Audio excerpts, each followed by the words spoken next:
karena itu aset ya, Aset aset yang mungkin kita bikin susah gitu. Kita udah ada alam, sudah ada, tinggal pelihara gitu ya. Pelihara. Sementara negara lain yang nggak punya aja mereka harus bayar mahal untuk datang untuk menikmati ini gitu ya. Ya saya rasa gini, kalau tadi pertanyaannya ke wisatawan saya yang wisatawan anggaplah domestik. Nah kita lihat sudut pandang wisatawan asing misalnya. Iya, maksudnya sih itu. Iya, itu saya rasa ini menjadi ikon yang luar biasa gitu. Dan kalau kita lihat petanya kan dekat dengan negara-negara lain yang tingkat ekonomi lebih dari Indonesia kan. Itu menjadi potensi untuk mereka datang. Bahkan orang-orang itu kan sebenarnya tidak butuh ramai, justru itu tidak. Bahkan mereka akan rela membayar mahal untuk bisa menikmati sesuatu yang private ya sebenarnya, malah kalau dapat private dan minim sentuhan manusia kan. Yang belum banyak orang datang kayak gitu. Tapi bukan berarti aktivitas industri jauh sekali lah berarti ya, dapat. Itu saya rasa pasar untuk keluar yang negara-negara yang memang tidak punya pantai sebagus kita itu potensi, apalagi kita di posisinya yang beneran deket sama negara-negara lain. Industri dan alam ini punya sudut pandang yang maksudnya itu bertentangan sekali dong. Artinya bagaimana Bu? Industri dalam arti industri artinya begitu ada aktivitas industri ya, maksudnya entah itu penambangan kah atau ya apa gitu ya. Itu sementara kan tadi kita Ibu singgung bahwasanya asetnya daerah sini ya, itu alamnya kayak gitu ya. Ke originalitas alam. Catatan buat untuk daerah Bu apa Bu? Pemerintah daerah kan. Saya berharap ya kalau pemerintah daerah pertama ketika ingin membangun ya, perhatikan kebutuhan masyarakat. Kebutuhan masyarakat. Ya, sebenarnya masyarakat itu butuh apa sih?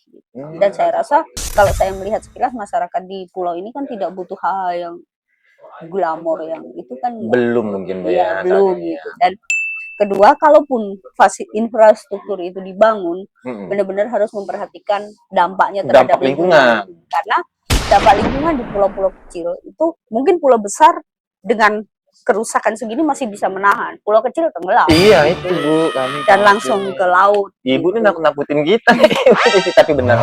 Iya, bukan nakut-nakutin tapi lebih ke warning.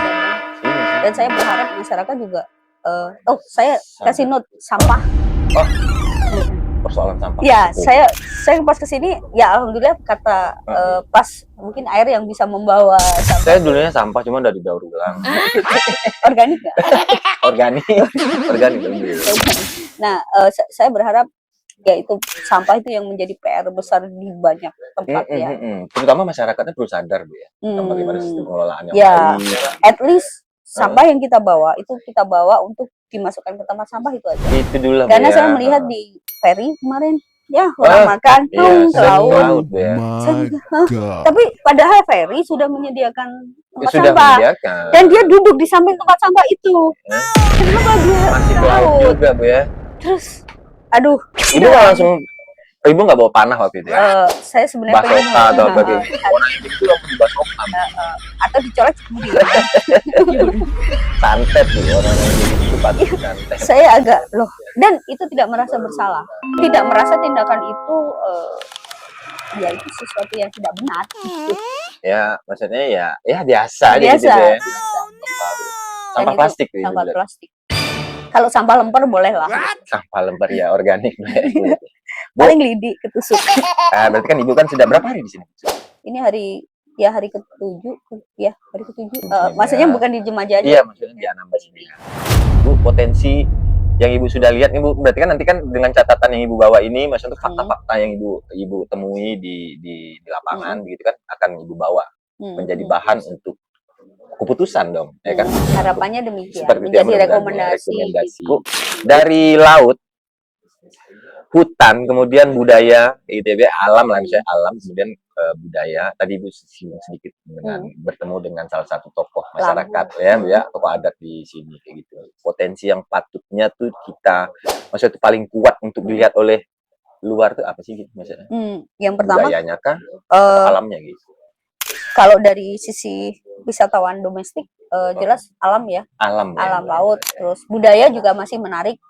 Kalau ada gitu ya, kan katanya bisa ada tari-tarian apa yang bisa kalau sekelompok orang bisa datang bersama terus menyaksikan itu alam. Nah kalau dari orang luar saya rasa tetap alam. Kita punya pantai yang indah, yang panjang, yang mereka nggak ada gitu.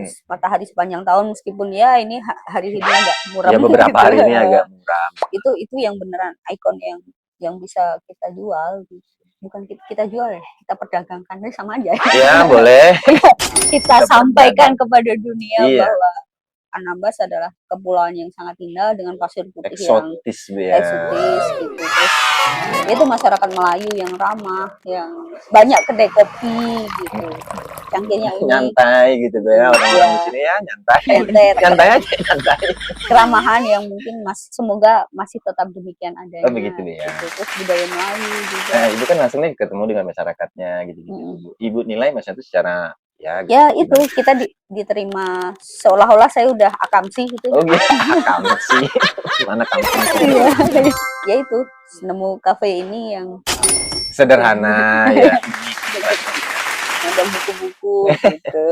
Kayaknya menarik sekali nih diskusi kita nih dengan Ibu Titi. Ya, beliau ya tadi udah disampaikan langsung sama Bu Titi. Jika diminta memberikan masukan ke Kementerian Kehutanan, rekomendasi terkait Anambas nih kayaknya yang paling dari kehutanan ya, Bu? Iya, kehutanan, oke. Itu rekomendasi seperti apa nih? Karena saya kebetulan sangat suka tanaman. Dan suka tanaman, cocok betul. Kebetulan ini ada kemarin melihat rafflesia untuk kedua kali seumur hidup pohon saya. Pohon itu bukan ada yang penting ada daun, itu pohon nggak kayak gitu ya. Hutan adalah ya ibarat sekecamatan lah orang-orang. Ya begitu ya. Tidak hanya sekedar hijau. Oh, nggak sekedar cuma ada daun nih. Ini kalau ini daun juga. Ya, jadi itu pohon juga terus hutan. Pohon bukan hutan dia. Karena pohon. Hutan adalah interaksi sebenarnya. Interaksi gitu. Ya, hutan adalah ekosistem. Jadi bukan hanya satu rumah. Karena di rumah itu akan ada interaksi antara tumbuhan, ada mikroba di situ, ada. Jadi satu paket gitu, bukan hanya satu tanaman, satu jenis tanaman gitu. Nah, harapan saya saling berkaitan. Kalau satu dicabut otomatis dia akan mengganggu sistem. Ya, membentuk keseimbangan baru. Jadi pasti gitu. Karena alam itu sebenarnya kan baik-baik saja. Maksudnya gini, ketika satu elemen dicabut, dia akan membentuk keseimbangan baru. Proses membentuk keseimbangan baru itu pasti ada korban. Nah, mau nggak Homo sapien ini yang jadi korban? Khawatirnya ya korbannya ke manusia gitu. Nah, kita melihat dari sisi human sebenarnya sisi manusia kan sebenarnya gitu. Nah, seolah-olah kita aja yang paling terkorban kayak gitu. Padahal ya mau diakui apa enggak juga berakibat. Iya, berakibat. Nah, alam akan memulihkan dirinya sendiri. Seperti kita lihat waktu itu banjir Sumatera. Iya, ini yang baru-baru setelah banjir, sungai jadi jernih kan? Itu fakta, Bu ya? Iya, fakta. Itu jernih sekali. Nah, tapi korban sudah berjatuhan banyak. Masa mau kayak gitu, Bu ya? Ya. Jadi gini, alam itu sebenarnya bisa memulihkan dirinya sendiri tanpa kehadiran manusia. Begitu. Jadi ketika satu elemen nggak ada, itu alam akan membentuk keseimbangan yang baru. Akan membentuk secara alami, bangun sistem, memperbaiki sistem yang rusak itu. Namun dalam proses perbaikan itu pasti ada korban. Dan kita mau nggak jadi korbannya? Saya nggak mau. Mungkin ada yang mau. Itu. Karena itu kita lihat aja banjir Sumatera ya. Itu contoh yang paling baru nih. Ya. Jadi ketika banyak alam sudah tidak mampu menampung air, katakanlah begitu, itu jadi aliran air kan. Terus kemudian setelah itu sungai jernih sekali, bahkan biru gitu. Nah, tapi korbannya kan kita gitu. Korbannya. Nah, khusus untuk saya belum masuk hutan secara detail ya di sini. Di hutan Jemajang belum ya. Cuman saya hanya melihat bahwa beberapa dari masyarakat mengatakan bahwa mereka sumber airnya dari hutan, dari bukit kan, dari gunung. Bukitan sini ya. Ya, di Jemaja juga, di Tarempa juga gitu. Karena air dari perusahaan air minum juga ada, kadang enggak. Iya, itu kalau di sana ya. Di sini juga begitu. Oh, sama, sering mati gitu. Nah, masyarakat mengalirkan dari hulu kan. Iya, langsung dari mata-mata air tuh. Nah, dari sana. Artinya di sana harus dijaga kan. Nah, jadi fungsi hutan di sini bukan hanya sekedar ada pohon saja, tapi itu siklus hidrologi ada di situ. Gitu. Di situ.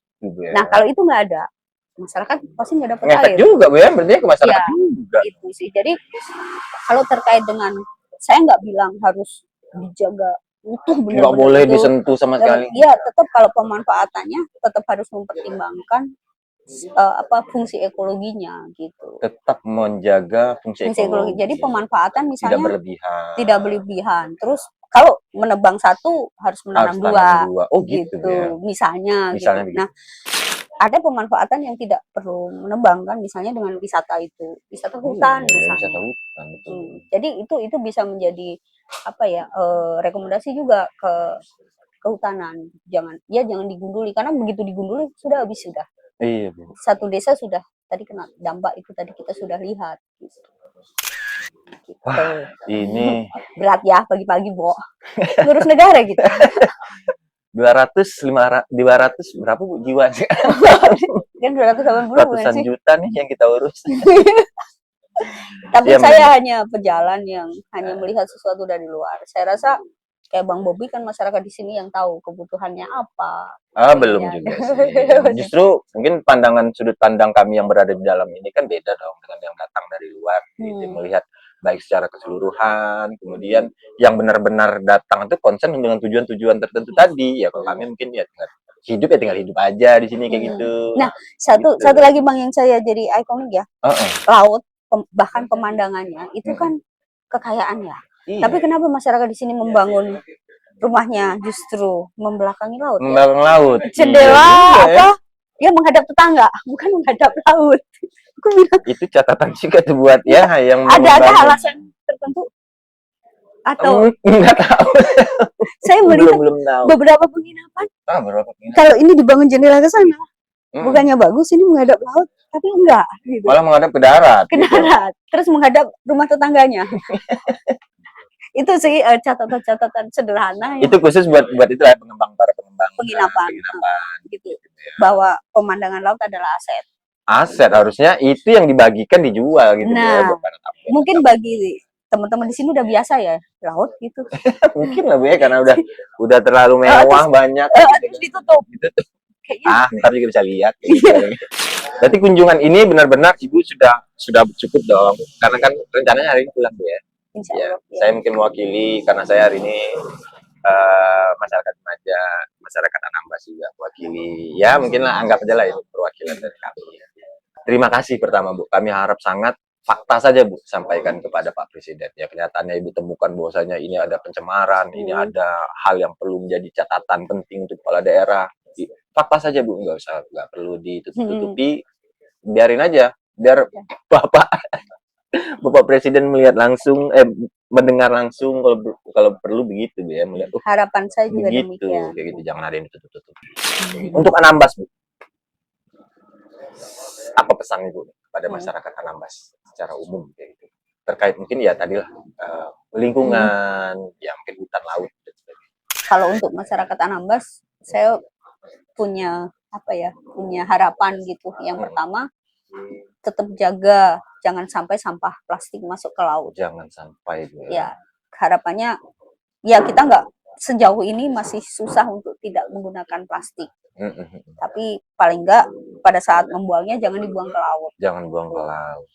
Terus kemudian untuk pemerintah daerah, kalau misalnya ada pembangunan, berharap pembangunan itu benar-benar memenuhi kebutuhan masyarakat itu, ya. Dan minimalkan untuk merusak lingkungan gitu. Jadi saya harapannya itu aja. Seperti itu ya. Luar biasa nih Bu Titi nih. Iya, masa itu datang baru kali pertama Bu ya. Bu Titi baru datang kali pertama. Kalau Pak Ule udah yang kedua. Udah kedua. Iya, mudah-mudahan Bu tadi Bu.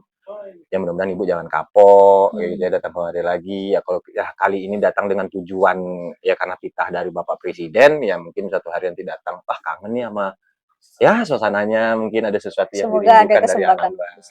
Sekali kita pagi nih Mas Ibu ya, sambil sarapan nyantai bersama Ibu Titi dan ditemani sama rekannya ada Pak Ule di sini, mau berbagi fakta yang ya mungkin kalau kita masyarakat mungkin enggak ya paling melihat sekilas-sekilas aja. Tapi ini Ibu dan rekan-rekannya terjun langsung melihat fakta-fakta di Anambas ini dari laut ya Bu ya sampai ke darat Bu ya, sampai ke masyarakatnya juga Bu ya. Luar biasa nih. Terima kasih dengan lewat Bu Titi lah dengan rekan-rekannya, tolong sampaikan salam kami pada Bapak Prabowo. Sebenarnya saya juga belum tentu ketemu. Ya. Dan begitu, terima kasih sekali lagi Bu Titi atas Terima kasih, Bang. kunjungannya ke Anambas, kemudian berkenan menjadi tamu podcastnya Gaya Senja. Itu saja mungkin dari kami berdua, pamit nih. Saya Bobi Arnawan, tutup dengan Assalamualaikum warahmatullahi wabarakatuh. Waalaikumsalam. Sekali lagi Bu, salam Bu Titi.